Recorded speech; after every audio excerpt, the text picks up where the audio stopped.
the Cornwallis Inn, which we're not allowed to really say because, but anyway, it is the Cornwallis Inn. It always has been, in my view, and everything. This is the Aberdeen Hotel, which in 1920 was purchased by the railway, the DAR, and became the Cornwallis Inn. I guess you can't see that. Water. Oh, it's just the water jar. Yeah. Anyway, they ran it till they built this building, and then they had it sold off. You know, instead of just torn down and taken to the dump, they salvaged the whole building. And Simon, I forget his first name right now, but anyway.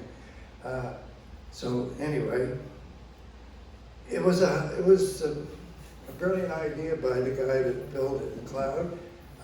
When you got off the train, you were on the north side of the tracks, and his hotel was the first one you saw, so there you go, stay there, instead of the Lions Hotel, which was where McDonald Chisholm Insurance once was. I don't know if everybody remembers that or not. Oh, I do. I'm old enough to remember. Okay. Anyway, so it was brilliant, and the railway, you know, said, well, wow, we're going to try and get it, you know. And then they come up with a brilliant idea of building this building. So what was here before? Anybody remember? Larry? No? I'll give my age away, Louis. This is Dr. Henry Bentley Webster Jr. Does everybody know where the Sealy Block is, or where Mattard's law firm is? It's right straight across the street. They had to tear this down. It was his house and also his office. He was the man. And the next one is what I call the Chestnut's house. That was right here in the corner, right behind me. It was at the time of the planning, it was Dr. Arthur Webster who owned it. I don't know what he did, where he worked or anything like that. I can't find any information right now on it. But anyway, it was a beautiful house. Did it face Cornwallis Street or Main Street? Main Street. Yeah. And then this is the Birch Lawn by, he was a lawyer, Barclay Webster, and then he became a judge. But he called this house Birch Lawn, and this one tree here, I don't know if everybody can see it. Anyway, he, on his tombstone up at Oak Grove, it says, died at Birch Lawn, the only one tree.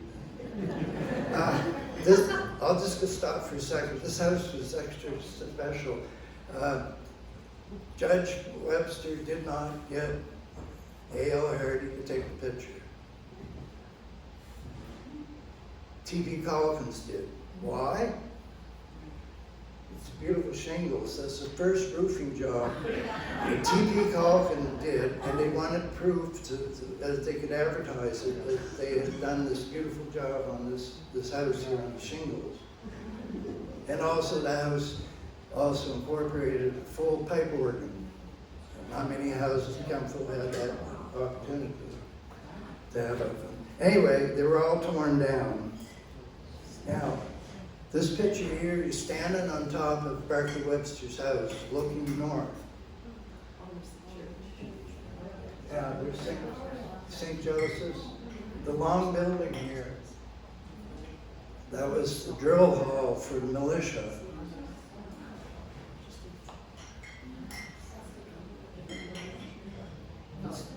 That house I just pointed to, that was my cousin, Margaret Toomey.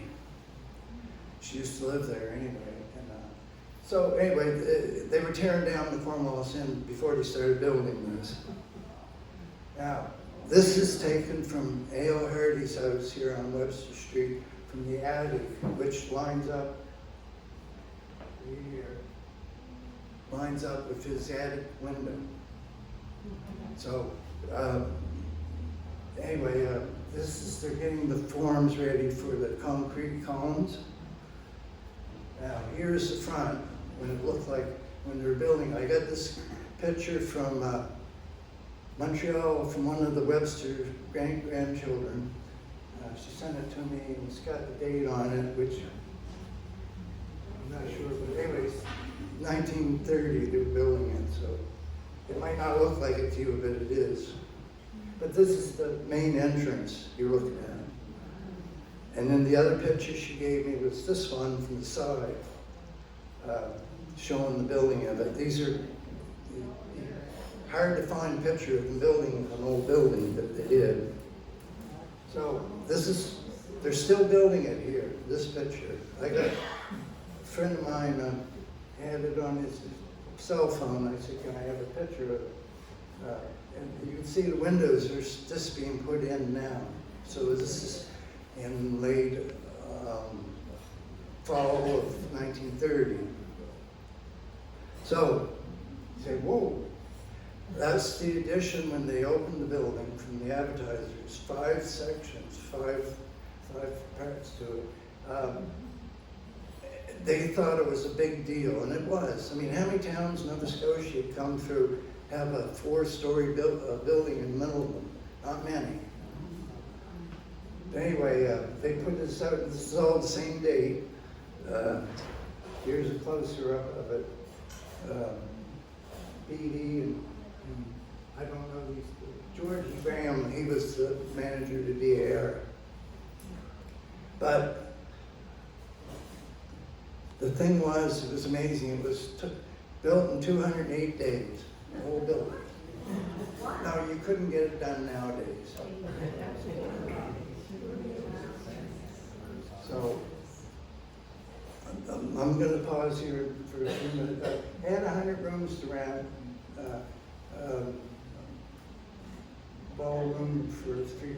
See, I haven't had a chance to do this. I had to do it in a hurry. Anyway,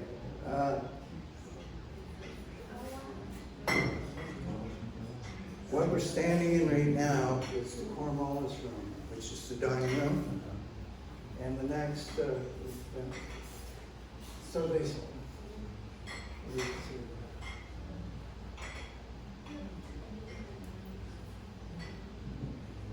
anyway, this is why I'm in a hurry. Now, these are some of the suppliers who actually helped build the materials to build this place. The building took 208 working days. That's the one I was looking for. March the 15th, they started on.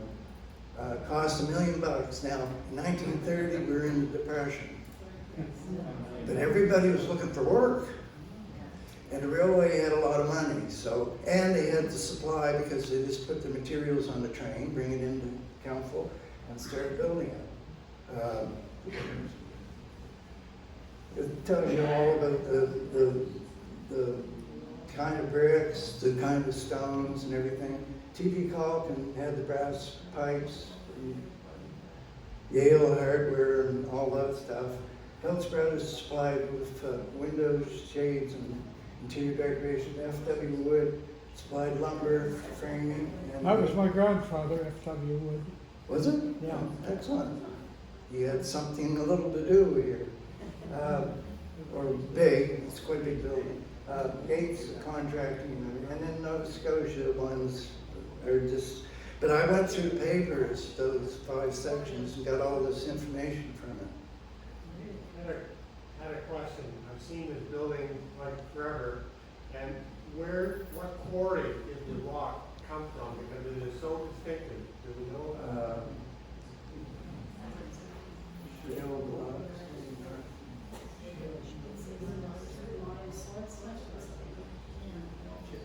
Well, I don't know what quarry, but there was new minus quartzite. Okay. That built. It might have said in the paper, and I just didn't bother writing it down. But anyway, Louis, yes. a lot of it came from White Rock. Did it? Of course I did. Okay, it's good to know. You're a good reporter.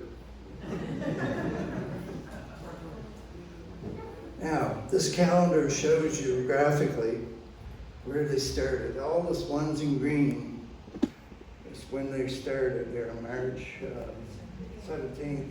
and they stopped on November 8th, yeah.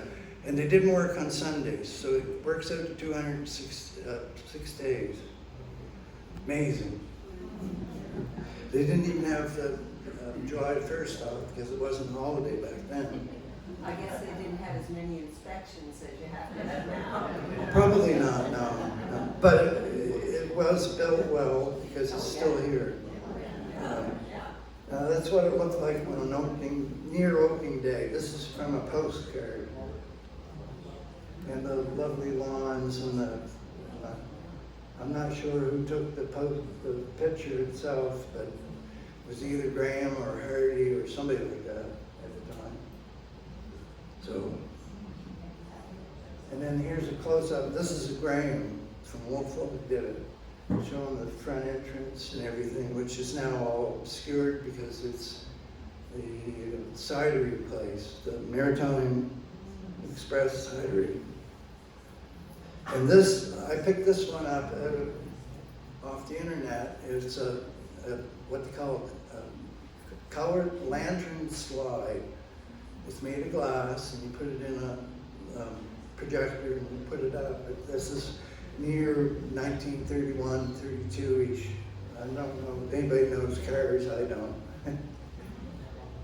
But it was a beautiful picture. And here it is, another view of it. Not sure who took it. These are just views I've picked up on my journey through the past, which my father started. And this one came from University of Maryland, I think. And it's a guy coming in, and the bellhop is giving him a notice or something on the front veranda of here, which is now the cidery. So that's a rare photograph to get a hold of. And this is the east lawn with the brick wall, which was, if you noticed back in Judge Barclay Webster's house, was there then. And they just put it all the way around the frontage of the building on into Cornwallis, Bridge Street, Cornwall Street. So this is from the Nova Scotia Museum, I believe, or the archives. Anyway, it's what the lounge looked like a long time ago on that.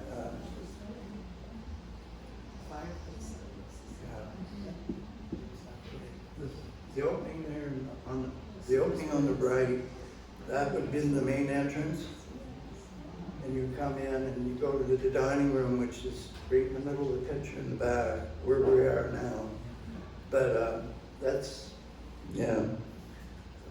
And here's in the dining room, which this wall wasn't here. The next section over was the whole dining room. See the fireplace. Yeah, The fireplace there is in the other rooms. probably. Yeah. It's seated, I forget how many it's seated, but unfortunately, when I was working here back in 1970, the police chief, the policeman of Nova Scotia had a conference here, and they had a pack full of policemen in this dining room like this. And one of them started choking, and nobody in the building, in the room, or all policemen, knew anything about CPR or the Heimlich maneuver, and the guy died. And the cook blamed himself. It wasn't his fault. The guy just didn't chew his food right. But I don't know what part of the room he died in, so you might be sitting here.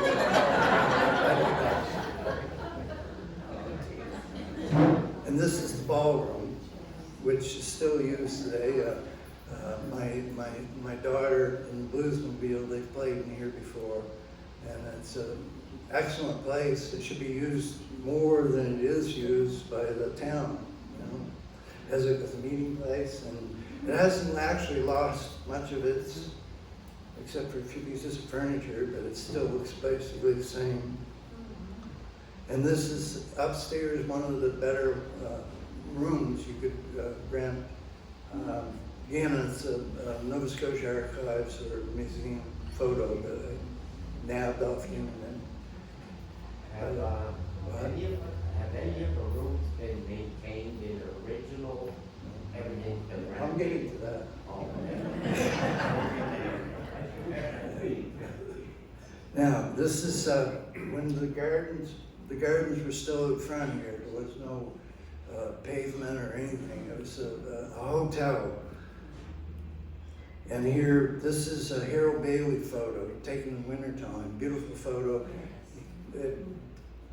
Basically, it's hard to see the whole front of the building, but I just like the snow and the trees. I thought it was a great picture. It's a nice street lantern too. Yeah. Now, this is a menu, sort of like that one.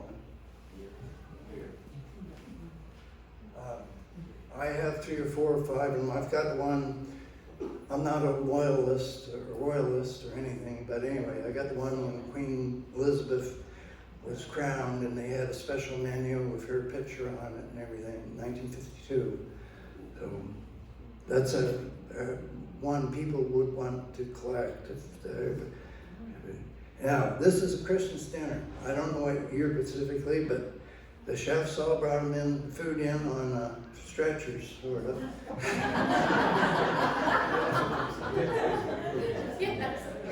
And this is a Harold Bailey photo too.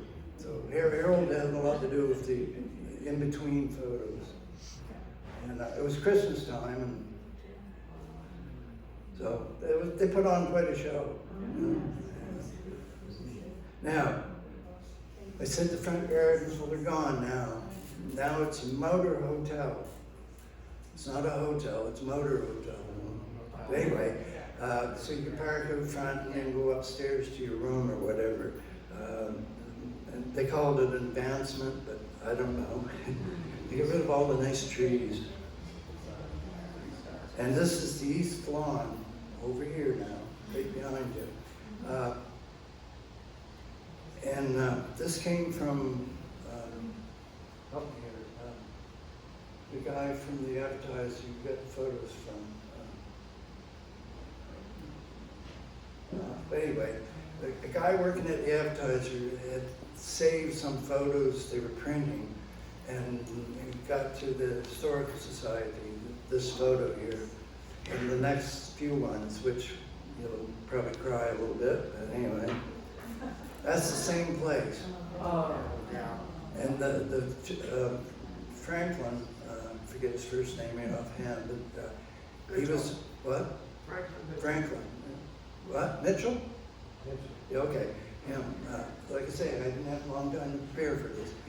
He bought the building from the DAR and decided to put a shopping plaza in it. And this is the east side of the building right here, which, anyway, this is out front. And they're adding a floor to the building actually because they went down to the basement. The truck there is in the basement actually, the original hotel. But so, yeah. Why did they tear it down? Pardon? Why did They didn't tear it down. They're making it a shopping mall. Like that's the thing back in 1963, I think it was when he bought it. Well, by the time they left and Wallace bought it, I was working here in the 1970s, and the occupancy rate in the wintertime was 10%. You cannot run a hotel on 10%. So they decided to make a shopping plaza on it. And, but then Wallace, well, we'll go on. Here's another look at it. That's the Boxford house right next door here. Or the Oakdale house, it's got a lot of mystery to it.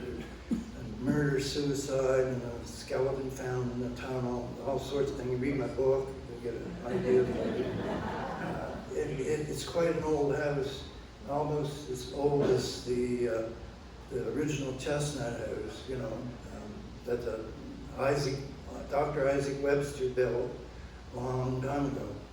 I'm not 100% sure on that, but they were all Webster properties.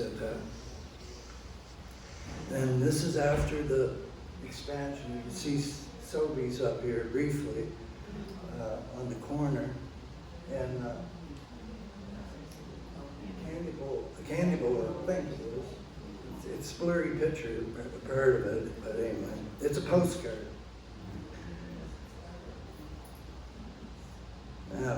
Now, in 1969, who was it? Okay, you'll see in a minute. There, okay. And the light anti-aircraft or light something artillery battery, they clock for the original post office, which was on Aberdeen Street. They saved it, and they finally found a place for it on the Cornwallis Inn. Now, if you notice, the postcards all printed never had the clock, because they're all before 1969 of the Cornwallis Inn. And after that date, you'd see the clock on it, and here is a newspaper picture of it up there, and a big crowd attended for the opening, and the clock still is right twice a day anyway. Why they had to put the original works in it, I have no idea. They could save them and put a electrical mechanism in, and then they wouldn't have had the, I mean, it was, 1911, the clock's original date was, that was on the post office, so it was all mechanical. Anyway, and this is the Goose Cap Lounge had this thing, and it was Winifred Fox, I think was an artist, and they put a crest in the lounge. Now, I've never been in the lounge looking for it, but I don't know if it's still there or not, but anyway, but it was called the Goose Cap Lounge, and then it went to the Stone Room Lounge by a kitchen there. Jamie, is it? Kitchen? Yeah. Is it? Okay. Anyway, he opened it. He also ran the dining room here too, but that didn't last. And then became the Maritime Express cidery. And this is just a picture of a Volkswagen in front of Sobeys. It's the same. The one I'm trying to get is in the same part of the building. Anybody hear of General Hackett? Yes. Well, he had his fried chicken. They were thumb sucking good. He couldn't say fingers licking good. And I'd like to have something like a bill or anything from him. If anybody got one laying around, I'd love to have it because, I don't know, he was a character. And this is my favorite shot, and all my generation, that's my favorite shot. That's the wall.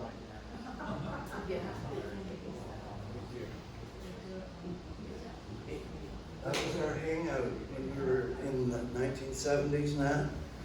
And if the police were looking for you, they'd find you here. And you had the candy bowl next there. Well, it wasn't open all night, but it was open during the day. So it was a favorite spot. It's reminiscence of the town. If I put that up on my post, a lot of people in North America will say, "Whoa, I was there." And here's a picture I took later on as they're working on it and everything. You see the clock up there. Anyway, basically, when they took the lawns out in the nice treed areas, they ruined it. Oh, yeah, okay. This is Phantom Works. Jamie Peerless repainted the ceiling out here. It was in bad shape, but he did it originally, and all it was blue sky with some clouds around it. You know, it was nothing fancy. It wasn't 16th Chapel or anything like that. So, the other thing I forgot to mention is when Wallace bought it, it was in, like I say, 10% occupancy. So he decided, well, you got 100 rooms, you join them up, you get 50 apartments, and that helped pay the bills for the building, you know, to run and everything as apartments. So, and it was all set up. You used the bathroom from one as a kitchen, the other one was the bathroom, 50 rooms out of 100. And this is, when the liquor store was still here. When their lease ended, they got out as fast as they could, because they had a long-term lease for an exorbitant amount of money probably, but they eventually got a liquor store. They had all kinds of money, you were drinking it all. Anyway, I think that's the CIBC bank originally back then. And here, this is the last picture I took. It shows the balcony, I believe, that they added to the front as a fire escape, and it looks ugly, in my view. Anyway, Bob, Huey.